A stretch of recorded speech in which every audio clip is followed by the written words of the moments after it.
Thanks, Carly. So, how's spring going, everybody? Yeah, I'm gonna keep this really short because you guys probably want to strip down and go to the beach sometime soon, but, so I met Andrew 10 years ago, like Carly said, or just about 10 years ago, when he was just kicking off Venture for America. I was running a startup accelerator down in Providence, and I thought it was a great thing that he was doing. Really impressed by that. And then there was a long period of time where we really didn't cross paths. And a couple of years ago, we crossed paths again at a mutual friend's wedding, and we really hit it off. And we started talking about UBI, the concept of humanity first, and the Expanse series. Anybody read those books or seen the movies? Yeah, anyhow, it has UBI in it. So we started talking about that. It was awesome. And so we chatted, he was telling me he's going to write a book and run for president. And I was like, you're crazy. Like, better you than me, man. But, if you want to do it, that's great. I think it's awesome. I think UBI is a good thing. I think a lot of the concepts you're talking about are really important. And, so I'm just really here to share what really got my attention. My attention was caught by, the idea that our economy shouldn't really be about numbers. Like, we can be a capitalist society and still support people and really measure the things that are important for people's happiness. And as society gets better, it really should be getting better for everybody. So, I agreed with that. I thought that was a good idea. I really respected the fact that he's not a politician. Right? He's not a career politician. He's a career problem solver and value creator. And he's proven that to me, at least, through Venture for America, I think, and actually all of you standing here right now. Because 2 years ago at that wedding, you guys had no idea who he was, right? So this is the beginning of a movement, and it really is real when you stand up here and you see all these faces who are here to hear about what he's talking about and hopefully support him. Ultimately, I really think he's the guy to do this. The fact that he is focused on facts, that he's focused on figuring out what the right metrics are, what are we measuring? If you can't measure it, you can't improve it. It's kind of a cliche in the business world, but it really is true. Like, we're looking at the wrong things in society today, and if we look at the right things, then we can fix society and make it better for everybody. So really the idea that we're going to do that, and that Andrew's focused on that, really resonated with me. So I'll leave it at that, since it is freezing out here. And I just want to take a quick picture to prove to my kids that I was here. And then let's do a little selfie video. Yeah! Woo! One more time, because I had the camera the wrong way. Yeah! Without further ado, I'd like to welcome the next President of the United States, Andrew Yang!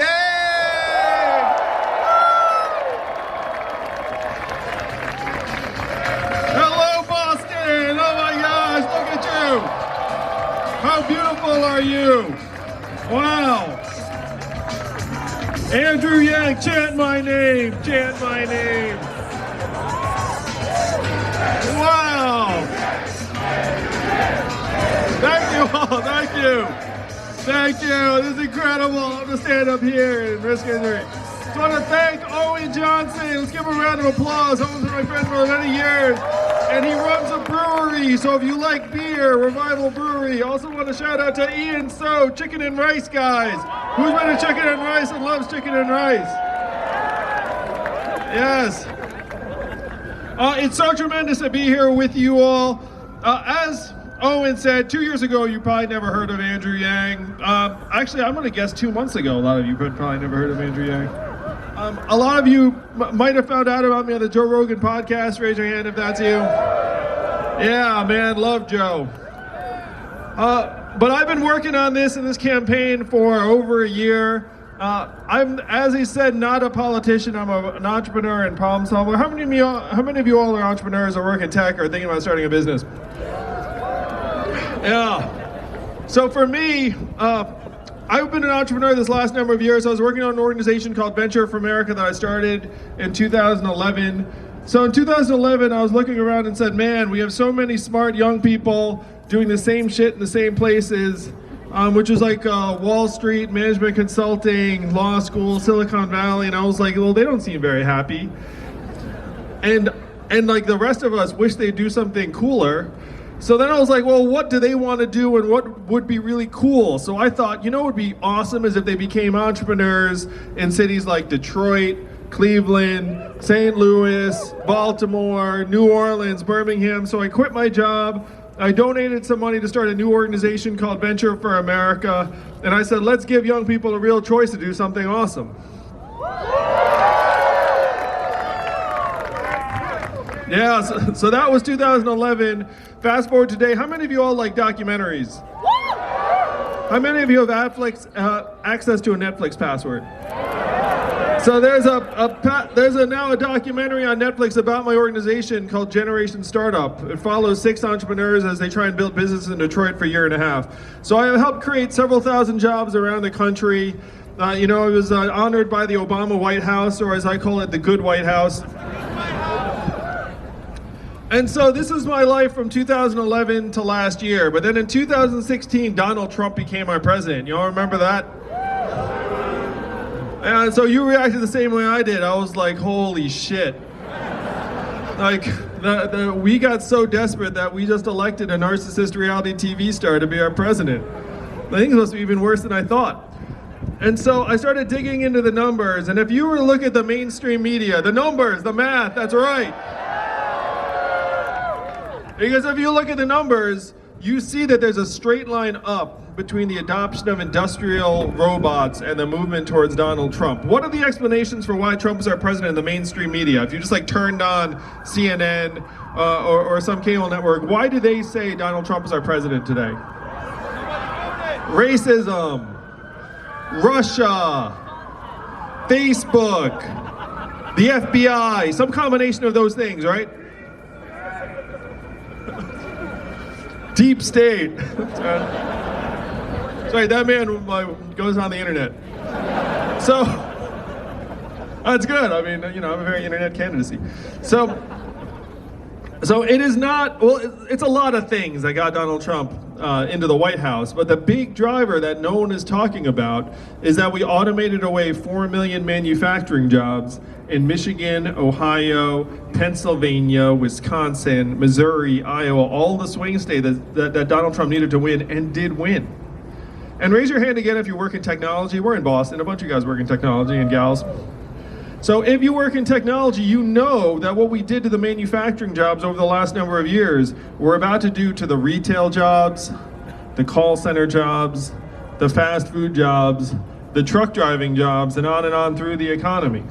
Now, you all live in the Boston area. This is one of the most affluent areas in the country. But how many of you have even noticed retail stores closing around where you live? And why are those stores closing? Amazon, that's right. Amazon just sucks up another $20 billion in business every year, and the stores survive for a while, but now they're closing. And when you see them closing, it makes you sad, but then you realize you haven't been to that store in months. Now, unfortunately, the most common job in the United States is working in retail. The average retail worker is a 39-year-old woman making between $10 and $11 an hour. And we know she likely does not have much in the way of savings, so when 30% of malls and stores close in the next 4 years, what is her next move going to be? How many of you saw the recent Google AI demo where AI did the work of a call center worker, like made an appointment, picked up the phone? How many of you guys saw that?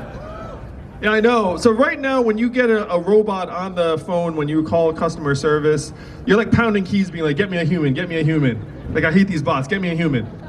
But in about 3 years, you're not going to be able to tell the difference. The bot's just going to pick up the phone and be like, hey, how's it going? What can I do for you? And he'll be like, I want you to do this. And be like, sure. And you'll be like, wow, this person is delightful.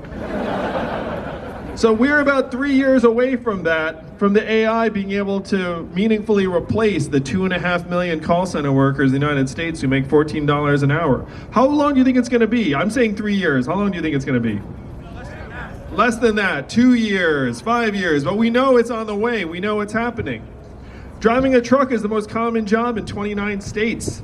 There are 3.5 million truck drivers in this country, 94% men, average age 49. They make about $46,000 a year. And my friends, yeah, there's some more math. And my friends in Silicon Valley know that We're working on trucks that can drive themselves, and they tell me that they're 5 to 10 years away from having robot trucks on the highways. Now, why are so many of my smart friends working on trucks that can drive themselves? Money, that's right. That's where all the money is. $168 billion a year in financial rewards for automating truck driving as a job. And that's not just labor savings, that's also equipment utilization, because right now the trucks have to stop after 14 hours so the driver can go to sleep. The robot truck, 24/7. Fuel efficiency, because robot trucks can convoy up so they can use less fuel. And fewer accidents. Right now, 4,000 Americans die in accidents with truck drivers every year. So you could even save thousands of lives potentially with this. $168 billion a year, thousands of lives. But on the other side of the equation, you have 3.5 million truck drivers and over 5 million Americans who work in truck stops, motels, diners, and retail establishments that rely upon the truckers actually getting out and having a meal at the end of every 14-hour shift. So this is the irresistible force, the $168 billion and the immovable object. And when I say immovable, I'm going to suggest that the truckers are not going to take losing their jobs very well. There are dozens of truckers in Indiana recently who did something called a slow roll. That is, they drove their truck slowly on the highway. And it gummed up traffic. They just decided to go 45 miles an hour, and then everyone behind them was like, what the hell is going on? Why are these trucks going so slow? And these dozens of truck drivers were protesting electronic monitoring of their driving. They didn't like the fact that there were instruments in their trucks keeping track of their driving time. So they decided to protest. How do you think they're going to respond to a robot truck that never stops and is going to take their job? Yeah, it's going to get really, really gruesome. And only 13% of truckers are in a union. This is not a situation where there's going to be some grand negotiation. 87% are individual proprietors or in these like really small shops. How many of you all know what truck drivers? You know what I'm talking about, right? Most of them are not unionized, just working for small firms. So this is all coming down the pike. Donald Trump is a manifestation of the fact that we're in the third inning of the greatest economic and technological transformation in the history of our country. It's called the Fourth Industrial Revolution. And those of you who are into this stuff know what I'm talking about. The first inning was the deregulation of financial services. The second inning was the decimation of manufacturing work. The third inning, which we're in the midst of, is the obsolescence of brick and mortar retail. The fourth inning will be autonomous cars and trucks. The fifth inning will be AI doing the work of not just call center workers, but then bookkeepers and accountants and lawyers. I was an unhappy corporate attorney for 5 months, and I guarantee you can automate that job. So we are in the midst of this incredible transformation, and our country can't even understand what's happening to it. Who are we blaming? Immigrants. It's the dumbest thing on earth. Immigrants have nothing to do with the economic dislocations. It's the fact that technology is now making it harder. That's an applause line. Thank you, brother.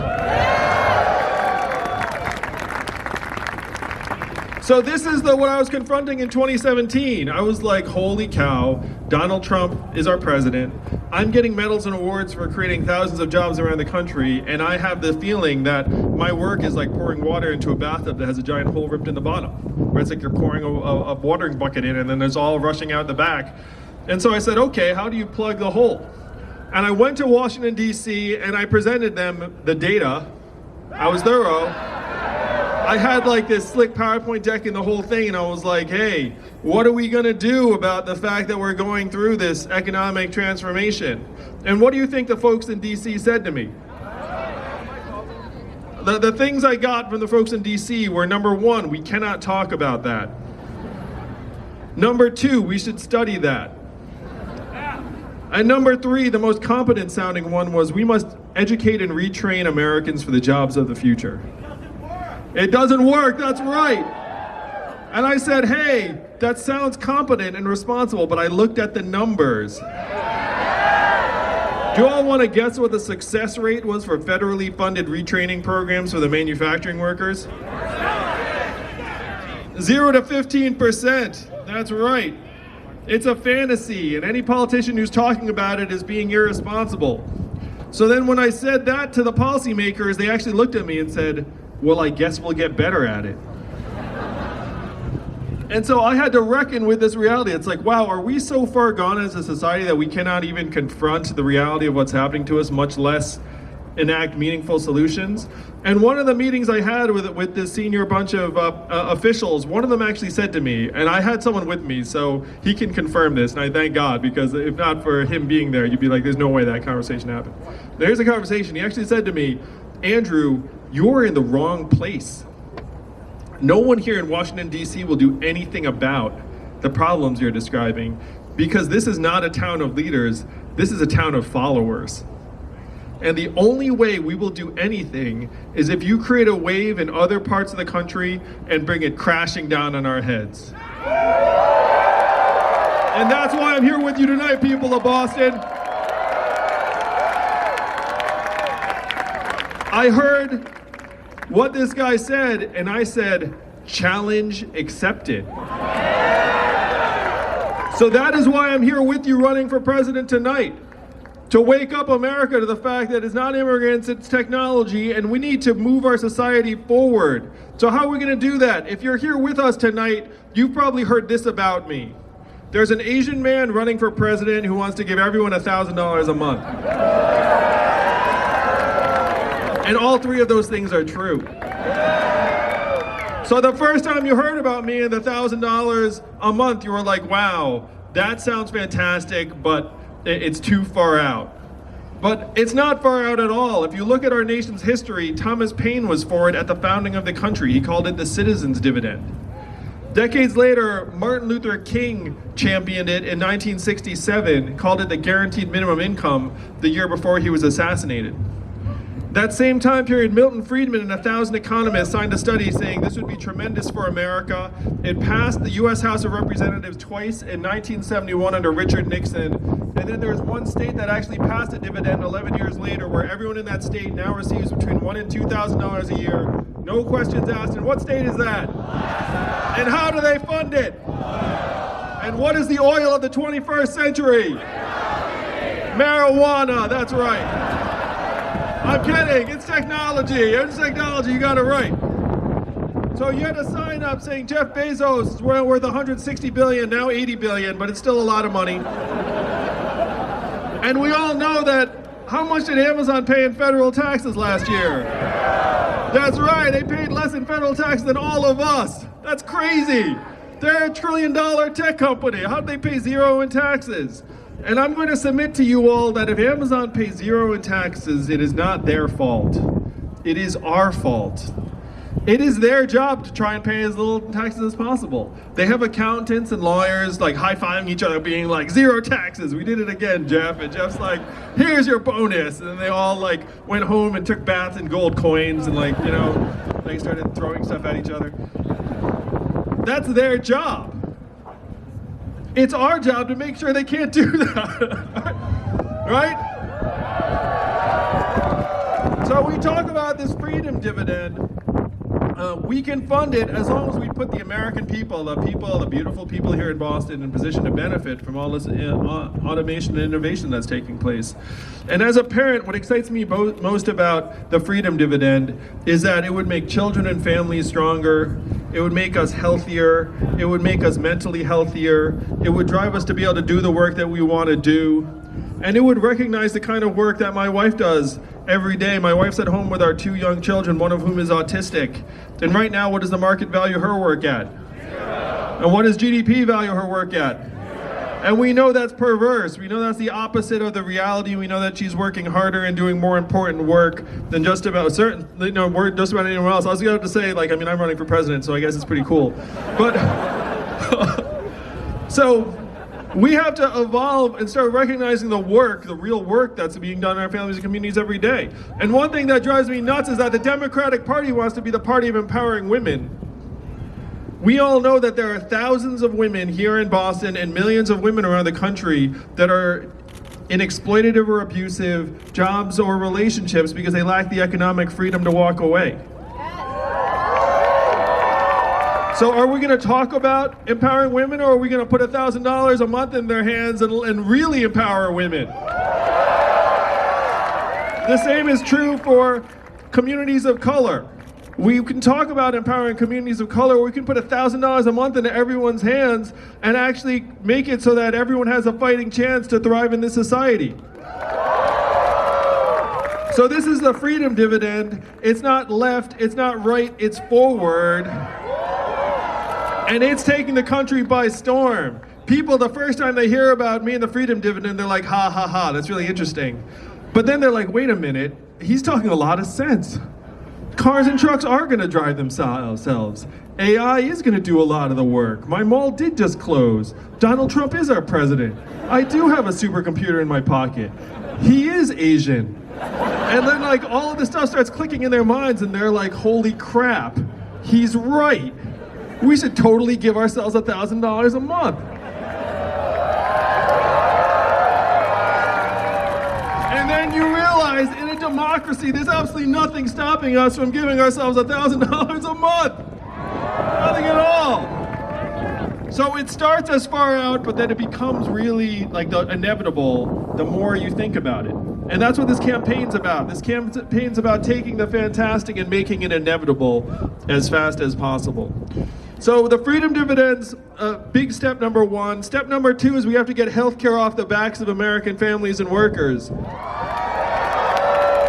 Because you all look really young and healthy, but I'll tell you, our healthcare system, it gets so messed up the further in you go, where when you get sick or injured, you get more stressed out about paying for healthcare or navigating our crazy system than you do actually getting well. And this is particularly true when you have a loved one that's sick and you have to help start making decisions for them. And we can do so much better than this. Another thing that infuriates me is when people are like, where are you gonna get the money? Are you kidding me? We spend twice as much as other countries on our healthcare right now to worse results. We spend 18% of GDP. It's like, oh, we're spending the money. we have the money. We just have to put the money to better use and create better incentives in our healthcare system, because right now our healthcare system is all about making money and not actually making us healthy. So that's big move number two. And for big move number three, how many of you get excited about GDP when you wake up in the morning? Boo, boo, boo on you. I know, you didn't know whether to cheer or boo. But, so GDP is something we made up almost 100 years ago. And even the inventor said, this is a terrible measurement of national well-being and we should never use it as that. Oh, seriously, we're like following this GDP number off a cliff. Because if you look at it, self-driving trucks are gonna be great for GDP, but they're gonna be terrible for a lot of people. So instead of GDP, what would get you excited when you wake up in the morning? What would you actually be like, yeah, I'm really psyched to make that happen?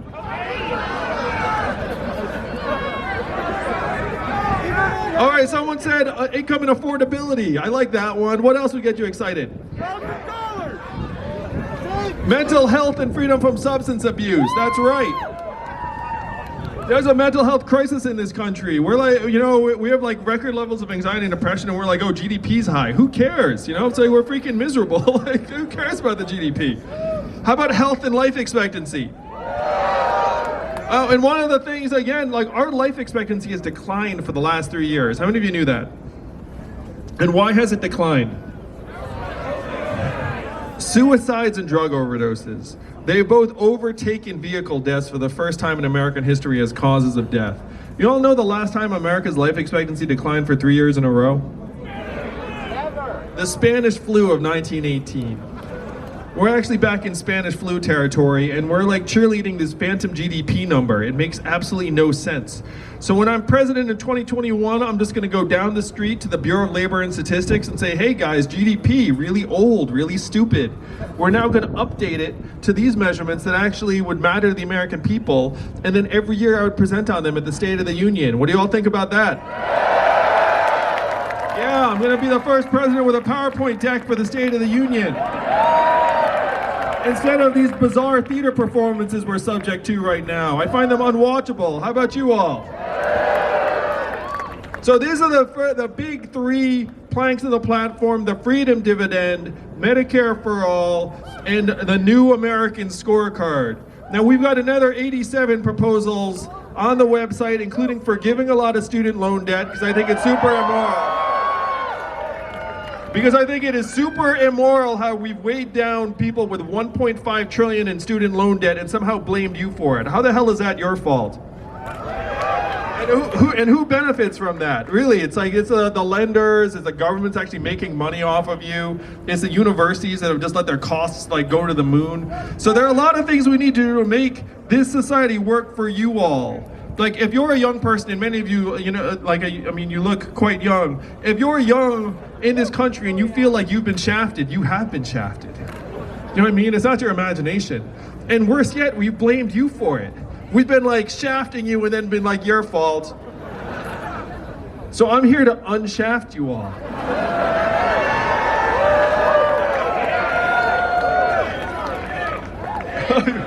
Thank you.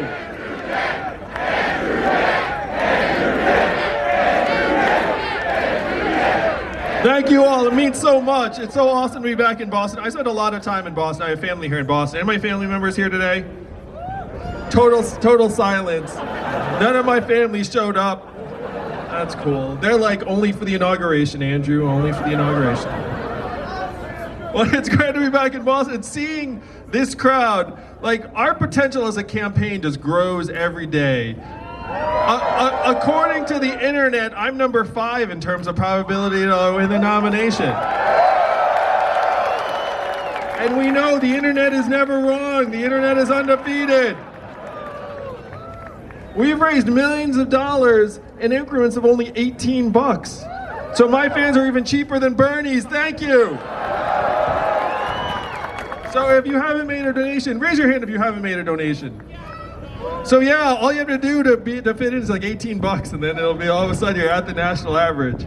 It's really cheap. It's cheap buy-in to the Yang Gang. We've got the cheapest initiation of any gang. Though if you do leave, we do come find you. No, I'm just kidding. And I've got my own CNN town hall this Sunday at 8 p.m.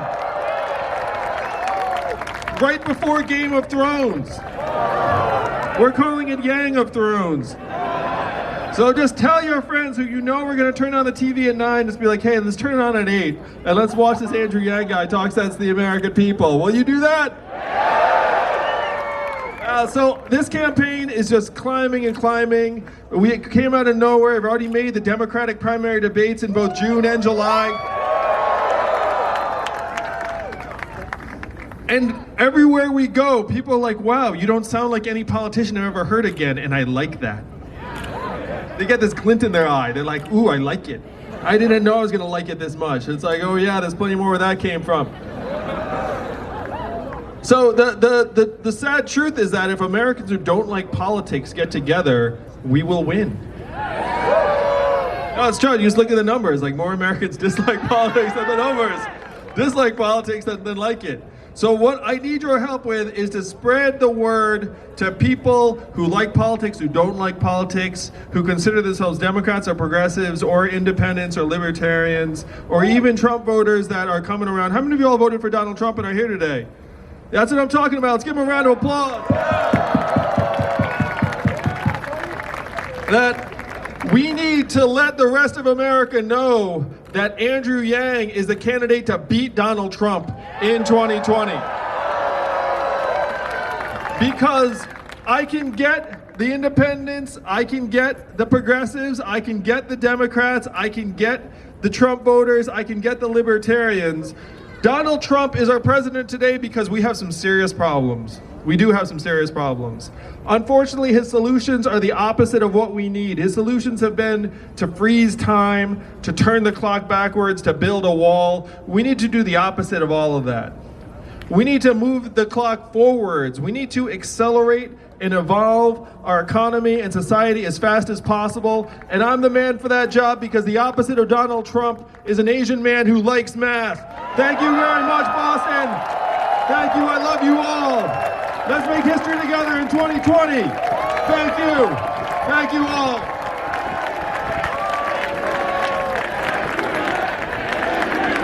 Thank you. Chant my name. Now do it. Thank you all. I love you. Thank you.